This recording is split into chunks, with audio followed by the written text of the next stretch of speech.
Good day and welcome to Steve Whitmer's writing video number 2, which goes into explain a bit more about myself, my writing, my creative journey, all brought to you by Charles Burdett's Buses, known as Charles Buses. Right, okay.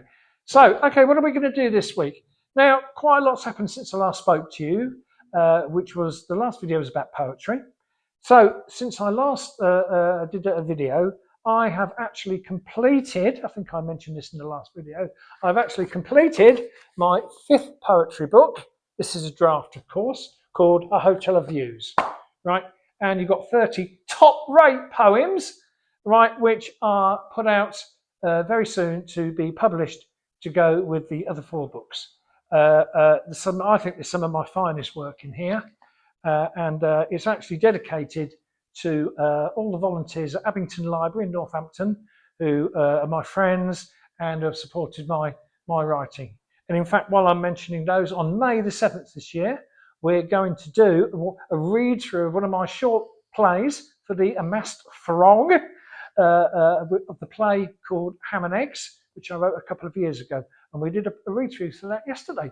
So if you're in Northampton on May the 7th, come along at 2 o'clock in the afternoon to Abington Library, Lindsay Avenue, and see me and the other delightful people there, Sue and Jan and other people. We're going to go through the book. It's a funny, so do come along, and if you can. Okay, so Televiews. Now, these, I'm going to read one out. I'm going to actually read one out to you, actually. Okay. This came along very quickly, really. And I'm going to read you one called Betty's Bench. Okay? You ready? I must be still here, it tells you so. Inscribed on this bench for all to see and know. My seat, where I enjoyed this place, away from the stress of life, away from the race. Here I watch the lichen grow, the ferns spring up and the water channels flow. I breathe pure air and see walkers pass without a care.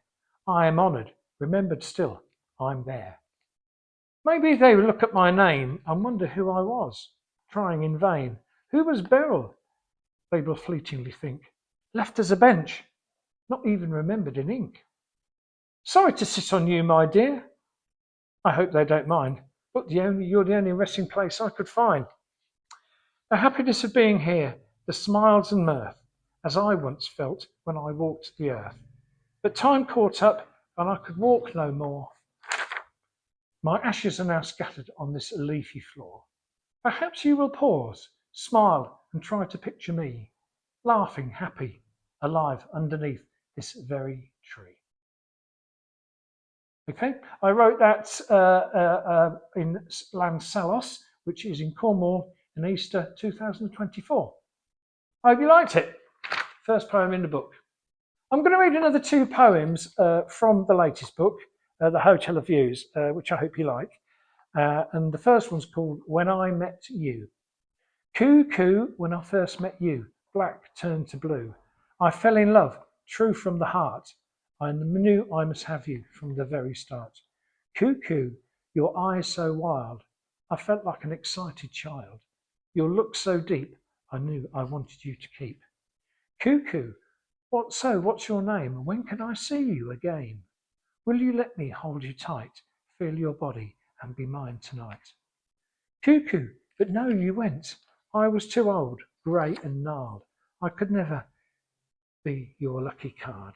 You turned away. I never saw you again that day, and my love dissolved, just faded away. There you go, written at Tintagel in 2024 again.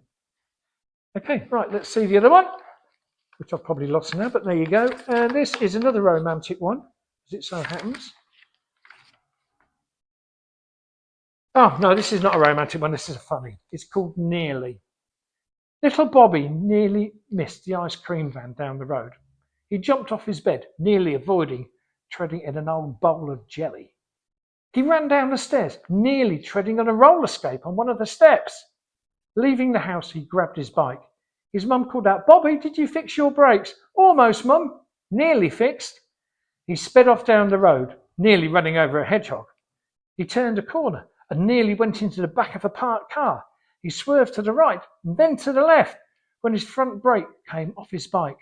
Digging his heels, he sped off down the road and nearly collided with the back of an ice cream van. Phew, that was close, he cried. Bobby bought a large cone. He nearly dropped it as he cycled back home. He was enjoying it so much he nearly ran into an old lady. Watch where you're going, she cried, waving a stick at him, but it was too late. Bobby's bike hit the curb and he launched over the handlebars. He flew through the air, nearly dropping his ice cream. He soared over a hedge and nearly landed in a garden pond until he splattered into a bed of flowers. That's it, that's the end. Okay, right. Okay, the last sampler from this latest book, which is coming out soon, I'll keep you posted, is called The Run, based on a true story that when I was going out with my wife, Michelle, we ran in the summer rain down to the pub to see some friends. And it was like bright sunshine, but pouring it down with rain. And it was quite a moment. So I wrote a poem about it. A sharp, sudden summer storm, warm rain soaking our clothes and skin. Unexpected, violent, yet lovely, dunking the hot city streets. The terraced houses mope and are still. Car headlights wink at us as we surge forward. Drains suffocate and cry. Dry ground sucks hungrily. We run out and dash through the deluge, not stopping but laughing and shouting. Hot clasped hands and bursting hearts, in love in the rain.